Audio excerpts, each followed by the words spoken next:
So today we wanted to sit down and discuss a little bit about when we got the boys diagnosed with autism and why. So like the signs that we noticed here at home before we ever got any kind of early intervention or talked with any doctors about getting the boys diagnosed with autism. So right now they are 8 and 6. So first, a little backstory. About our family history, I think might be important. A little bit about our family and personal history. Before we even had children, I've always been interested in developmental disorders and mental disorders, things like that, anything to do with psychology. I have family history, all kinds of things, including autism. So I was always interested in it. And so my degree is in psychology, and I did really well learning about development of children and developmental disorders in children and adults. So I had that background knowledge before we even had children.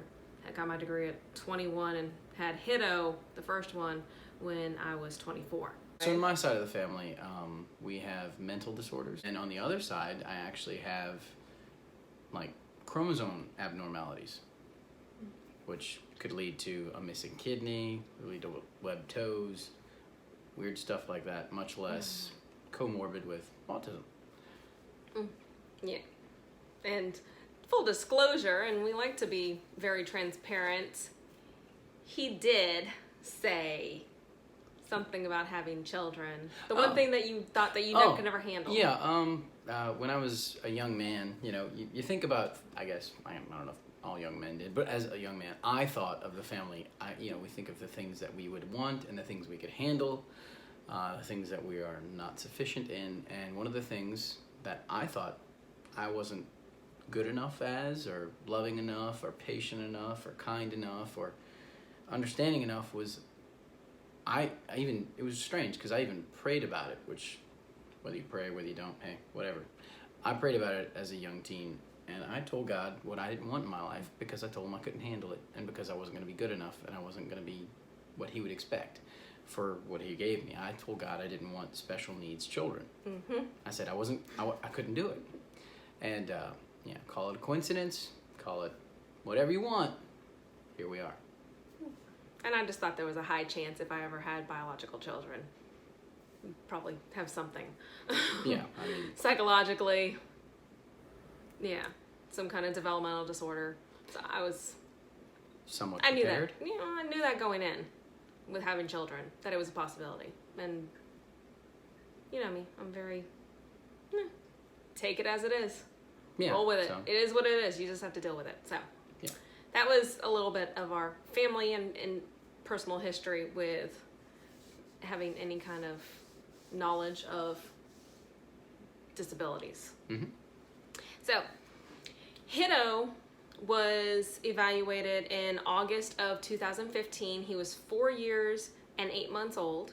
Carmelo was evaluated not much later than that in January of 2016. He was only 2 years and 9 months old. Which, obviously, the second one we knew what we were looking for, and they were completely different in showing signs.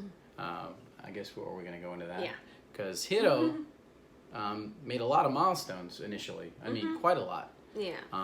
So both of them actually, so going back to like the first year for both of them, the ways that they are the same because they have the same diagnosis for the most part, for at least for the psychological evaluations. They have the same diagnosis. They're completely different, but they did have some similarities in that first year of development. So physically, they developed on time or early for a lot of milestones. They actually both like crawled, walked, everything on time. The only thing that they did very early was things like rolling over and climbing. But their motivation for walking was different. I'm going to note this. This is a side note, but it's funny. Hiro's motivation for walking was a cup of green tea. Carmelo's Starbucks cup. Carmelo's was beer. He walked across the room for a can of beer. Yes, he didn't get it. No, we didn't let him have it. He didn't get it. But that was his motivation to walk across a room. But yeah, so everything that first year was very typical. Carmelo smiled from the time he was born and laughed and smiled like crazy. He was just a smiley baby, but he was quiet. He never made a sound and he never said a word. We used to call him Mellow Yellow because yeah, he'd just sit there and smile at everyone. But he the was problem just content. is he was just too quiet. Yes, yes. Hiro, he started babbling and everything just on time. He was very social. The only thing that happened with him later on was around 18 months. He was saying full sentences. He was making sentences. Them up himself. Yes. And then it was overnight. Literally stopped. His language was gone. Completely. His verbal language was gone. He couldn't even say mama, dada, anything like that. Like he would say mommy before. He wasn't even saying mama. He was saying mommy. Mm-hmm. And then he couldn't say anything. Yep. So yes, that was a huge that flag. was our first huge flag for Hiro. He did have a couple of instances also where he eloped from us, which means to run off. He fully, before he was 18 months, ran out of our backyard, which you've seen before. It's not fenced in, and into a neighbor's yard before I could get around the house and see where he went. So I was searching. This is the first time he'd ever eloped from us, and he was hiding and playing in the backyard of our neighbor. So it took me a couple of minutes to find him. Carmelo, once he was up and mobile, he could not cross a room without falling down. Very unstable. He could not climb stairs. He would still, even up until almost 2 years ago, he would crawl up a ramp or down a ramp. Very scared. Anything that was not level, it threw him off. Yeah. So that was another thing, like, physically that was a sign for Carmelo. Fast forward a little bit. So after Carmelo was born in April of 2013, that's when I finally called Early Steps, which is, I don't know if it's different every state. Ours is Early Step, our early intervention program in Louisiana, and started him on speech therapy. He only got speech therapy until he transitioned to the school system at age 3. But he was slowly gaining words back, very slowly. That first year between Hiro was gaining words back. Hiro, that year between 18 months and 2.5 years old, he barely spoke at all. Mm-hmm. But then after Carmelo was born, the same month Carmelo was born, I started integrating sign language with him and the speech therapy. Which really helped. Yes. So then he slowly started saying words. Like I have it written down. He would say words to your signs. Yes. But he, like, to tell you how, like, speech delayed he became, because he regressed, he said the word water at 2 years and 8 months old.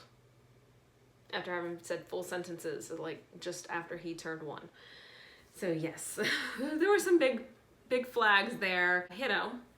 So, this is in the time between, like, toddler age and when we got him evaluated. Hiro was spinning. He was doing a little bit of tiptoe walking. He was making a lot of sounds. And was he doing a lot of the lining up of everything too? Yeah. He was lining up around age 3 is when he started lining up everything. And they couldn't be touched. You had to leave it as it was. But he could destroy it. Oh, yeah, but if you touched it, end of the world. Yes. So he was doing the lining up. He was doing all those typical things. Yeah, the eye contact was gone. Eye contact was completely 100%. Listening to instructions, all of those Not was even completely... hearing his name. He wouldn't even look. All of those were gone. He was still, like, a little social then. But it was on his terms, and whatever it was, it was maybe he'd grab you, maybe he'd point at something, but that would be it. Yes. No imaginative play. Which by now, if you've noticed, he's quite imaginative. Yes, that exploded, but that was after evaluation. Well, of course. Yeah. But I'm just saying. So those would be like different now. Well, yeah, sure. We're gonna have to do an entire video on what their signs are now. That's an entire video too. He was my first child. I had never really been around a lot of children. I realized that he never, even from baby age, played correctly with toys. No. He was just fixated with parts of the toys, and he loved spinning wheels. And light up toys. Anything that would you would think would be seizure inducing. He just stared. He loved. Now to Carmelo, he was, like we said, the very quiet baby. It wasn't until he was about 2, right before he turned 2, that he really started having some of those more typical signs of autism. He lost his eye contact. He started having meltdowns, tantrums a lot. Pica. Yes, that's when the pica started. He would eat everything in sight, rocks. Pine cones, anything he can pick up. He was especially anything metal, wood, and rocks. He wanted to eat. And then he was starting to get selective with his eating habits. Hiro too. Hiro also, sorry. Yeah. Go back to Hiro with the eating habits. Hiro also... He used to love a lot of vegetables, broccoli. And then, yeah, when he regressed, his eating habits died. I mean, we literally had to go back to baby cereal. Yes. So both of them, around age 2, is when their eating habits started regressing. And they started eating less foods than they had previously. A lot more sensitivity to textures, including clothing. For Hiro, when he started talking again, it was a lot of echoing.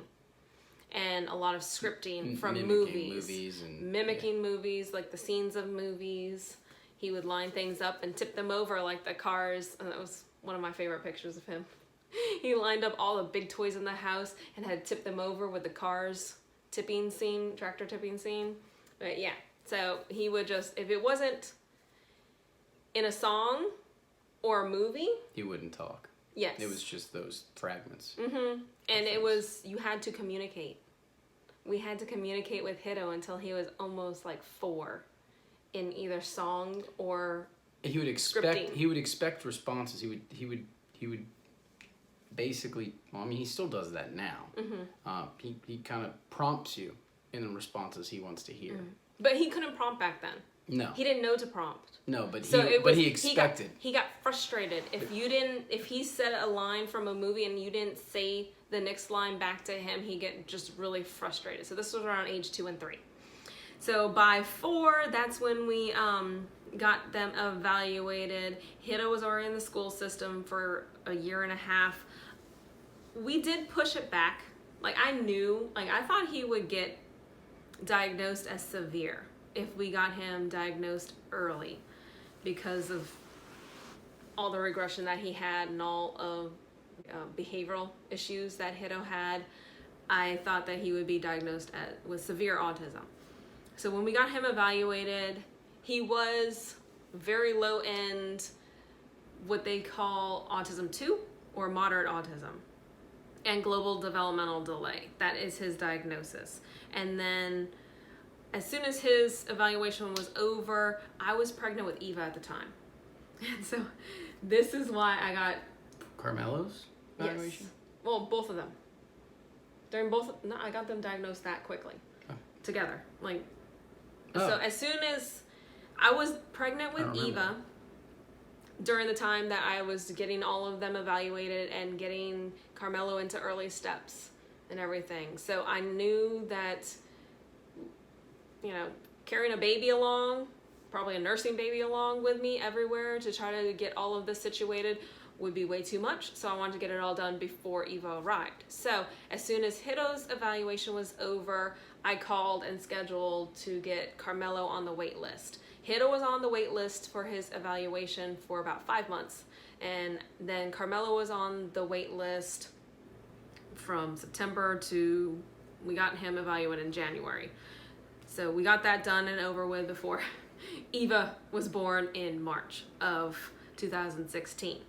But Carmelo was just starting to show some of those very typical signs of autism when we got him evaluated, including the tiptoe walking, the pica, all of those, the regression from social interaction, even though he was still nonverbal at that point. Yeah. But on paper, he looked like he was high functioning because of the questions that are asked in the surveys. And sitting down with the psychologist in talking with her and my knowledge of autism, I told her that no, that wasn't it. She agreed because of her observations of Carmelo. And so he was also diagnosed with autism too, and global developmental delay. Later on, we also had genetic testing done, and only Carmelo showed any chromosomal abnormalities. So he has a partial chromosome 16 deletion. Which I gave him. Possibly. He's possibly a carrier of that. Well, my dad probably expresses that. But there's no actual tests. Like, there's physical Traits. attributes to a chromosome 16 deletion that family members have, but nobody else has been tested. Yes. So we don't know if it's a family thing or if it was a one-time occurrence. It most likely is not a one-time occurrence. Probably. But the redheads, Hiro and Eva, do not have that chromosomal deletion. Like, I knew, with, like I said, my background in psychology, I knew what we were looking at. So it didn't surprise me. I don't know. I just take things as they are. And I didn't want to see that. Yeah, he was in a little bit of denial of what he was seeing. Which is normal for a lot of people. It happens. It is. That's normal. I'm not. She's not. Anyway.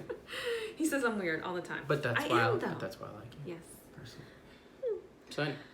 But yeah, so I knew what we were looking at, and for both of them, I had no issues with it. I was just like, oh, great. Another thing to just deal with and figure out how to change the behavior, like poo smearing.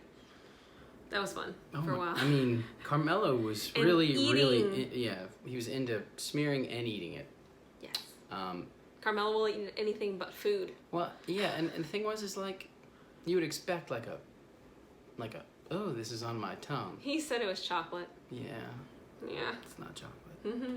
It was not chocolate at 3 a.m. when I had to scrub the carpet, because he didn't just put it on there. He just was like, let's grind it into the floorboard. That was every time when he was in that stage. Yeah, But that was even after the evaluation. Oh, that was, yeah, no, that happened significantly after. I mean, it only stopped within, what, the last 2 years? 1 year? Year. He finally stopped doing that. I mean, he's 6.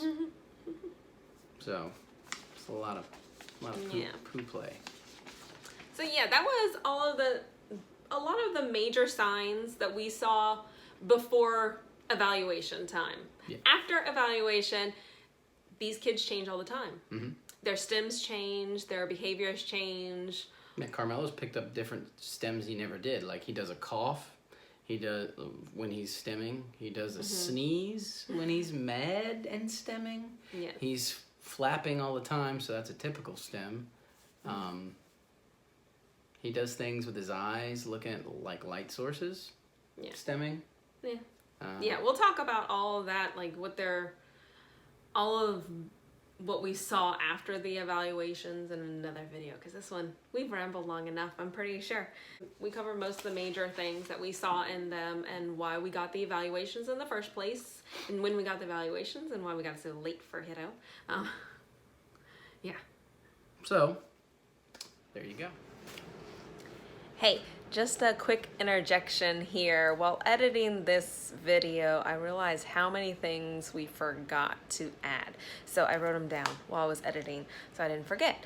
For Carmelo, he laughed all the time as a baby, even in the middle of the night in the dark room. Like, he just, like, full on laughing hysterically. He only responded to his name if you spelled it out. So we would, like, sing-songingly be like, Carmelo. And you just hear, Carmelo, and he'd come running down the hallway to you. That's the only time that he responded to his name, was if he spelled it out. For Hiro, he licked and smelled everything, including people. He smelled, especially people's legs. He liked to smell everybody's legs. If you came in the house, he smelled your leg. He was a biter. And the only way that we curved that was to give him gum at 2 years old. He started being an avid gum chewer. And whenever we sent him to school and he stopped being able to have gum, he started biting again. So he was a big biter. both of the boys very sensory seeking while also starting to have aversions for a lot of textures, smells, tastes, that kind of thing. They did not sleep. We have not had sleep for almost 9 years now. Thank God for melatonin, because they would not sleep at all before they were old enough to have melatonin. We'd be up until 3 a.m. and then they'd be up and going again by like 6. They were hyper all day. Even as babies, they would just kick all the time, just sitting there kicking, wanting to move. They stared at a lot of things that other people don't notice. Like even dust, like floating in the sunlight, shadows on a wall. They would just stare, be obsessed with it. They peeled stickers off of everything. Walls, floors, grocery stores, on the toys. Stickers couldn't be on anything. They said sounds and words. They still do. But this was also when they were toddlers, babies. When they spoke, they would make the same sounds and say the same things over and over and over again, and you couldn't stop the cycle.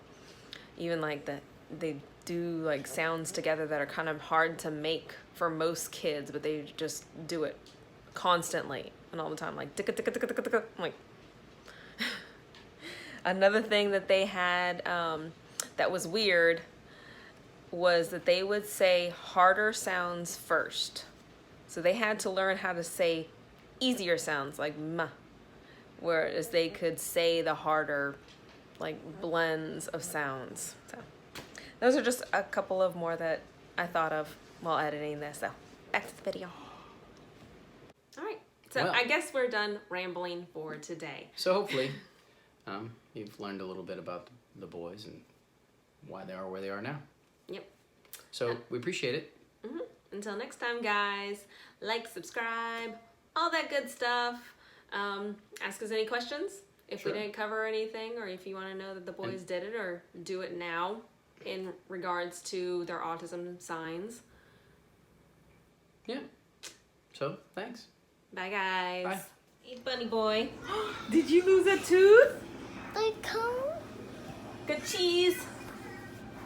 Cheese. Cheese. Cheese. Come on, move. Yeah, your tooth is gone. Oh.